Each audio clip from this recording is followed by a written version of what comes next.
जैसा हम करेंगे वैसा हम भरेंगे। एक बार क्या हुआ साहब, एक भैया के यहाँ कोई संतान नहीं थी।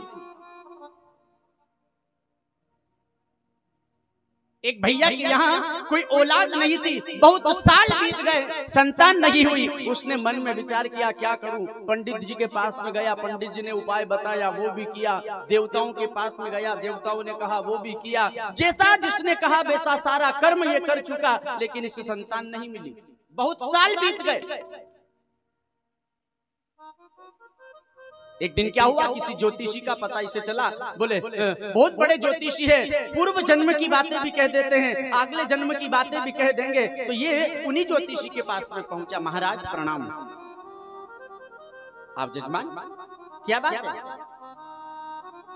महाराज मेरे घर कोई संतान नहीं है, मैंने सब कर्म कर लिए, पूजन पाठ कर लिए, जो कहा जैसा कहा वैसा सब कर लिया, लेकिन मेरे घर संतान नहीं हुई। आप कृपा कर करके भाग्य देखे और आशीर्वाद दे कि मेरे घर संतान हो। ज्योतिषी जी ने, पंडित जी ने उसका कर्म देखा और कहा महाराज मैं तुम्हें एक उपाय बतलाऊं, वो कर सकते हो? बोले महाराज जो कहोगे जो कर लूंगा, लेकिन मेरे घर संतान होना चाहिए, मेरे घर बेटा होना चाहिए। तो गुरु जी ने कह दिया बेटा तू ऐसा कर, मंगलवार के दिन हनुमान जी के यहाँ चोला चढ़ा। मंगलवार के दिन हनुमान जी के यहाँ चोला चढ़ाना और चोले में हनुमान जी को फल का भोग लगाना, और फिर देखना हनुमान जी महाराज तेरी ही मनोकामना पूर्ण जरूर करेंगे।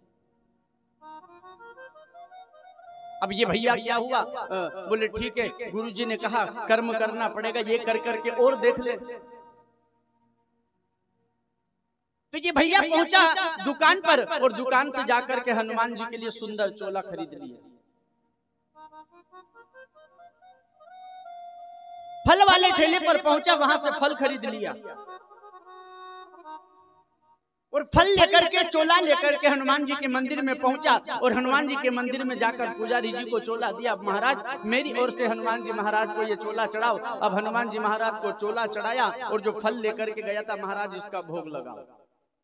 फल का भोग लगाया। अब ब्रह्म वाक्य जनार्दनम, ब्राह्मण का वाक्य जनार्दन का वाक्य होता है। भगवान ने विचार किया यदि आज इसकी मनोकामना पूर्ण नहीं हुई तो इस ज्योतिषी के ऊपर से इसका विश्वास हट जाएगा, इस ब्राह्मण के ऊपर से इसका विश्वास हट जाएगा, इसलिए इसकी इच्छा पूरी करना होगी। तो क्या किया, हनुमान जी महाराज की कृपा से उसके पत्नी गर्भवती हुई और 9 मास पूर्ण होने पर उसके घर एक बेटा ने जन्म लिया। अब बाप ने अपने जीवन में बेटे का मुख नहीं देखा, 20 साल बीत गए। मन में विचार किया बड़ी मुश्किल से मेरे घर बेटा हुआ है, बड़ी मुश्किल से मैंने बेटे का मुख देखा है। बड़ा प्रसन्न हुआ, दौड़ करके आया अपनी पत्नी के पास, अपने बेटे को अपने हाथ में उठाया। अपने एक छोटा सा बच्चा रहता है, महीना 2 महीना 1 दिन 2 दिन का, उसे हम कैसे उठाएंगे? एक हाथ उसके सिर के यहाँ और दूसरा हाथ उसकी कमर के यहाँ।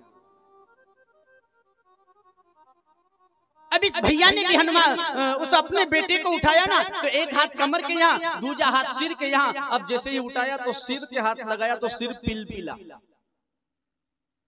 सिर दब रहा है, उसका सिर पिलपिला। बड़ा दुखी हुआ हनुमान जी महाराज ने। बेटा तो दिया, लेकिन ऐसा बेटा दिया।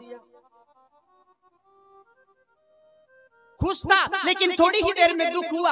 अपने बेटे को वहीं सुलाया और ब्राह्मण देवता के पास पहुंचा, ब्राह्मण देवता को प्रणाम किया। ब्राह्मण देवता ने कहा भैया भगवान की कृपा। बोले भगवान की कृपा भी हो गई, मेरे घर बेटा भी हो गया, फिर क्या बात है, फिर दुखी क्यों दिखाई दे रहे हो? बोले भगवान आपके आशीर्वाद से बेटा तो हुआ, लेकिन उसका सिर पिलपिला है।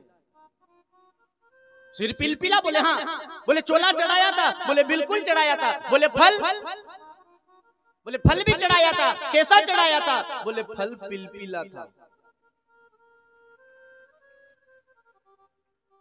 पंडित जी ने कहा जब फल पिलपिला चढ़ाया तो फिर तुझे भगवान सलामत बेटा कैसे दे देगा? बोया पेड़ बम्बूल का और आम आश करे कि आम गिर जाए तो कहां से गिरेगा? और मेरे बहन भाइयों ध्यान देना, ये हमारी एक मानसिकता है। हम पूजन पाठ के लिए गुरुजी ने फल लिख दिया कि 1 किलो फल लाना, आधा किलो मिठाई लेकर के आना।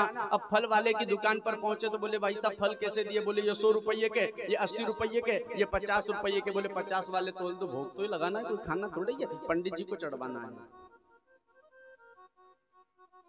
अभी श्रीमती जी का स्वास्थ्य खराब हो जाए, डॉक्टर साहब कह दे इसे अनार खिलाना, खून की कमी है, कमजोरी है, आप फल के ठेले पर पहुंचोगे, बोले भैया ये 100 रुपये किलो, ये 150 रुपये किलो, ये 200 रुपये किलो, बोले 200 वाले दे, मेरी पत्नी की जिंदगी का सवाल है।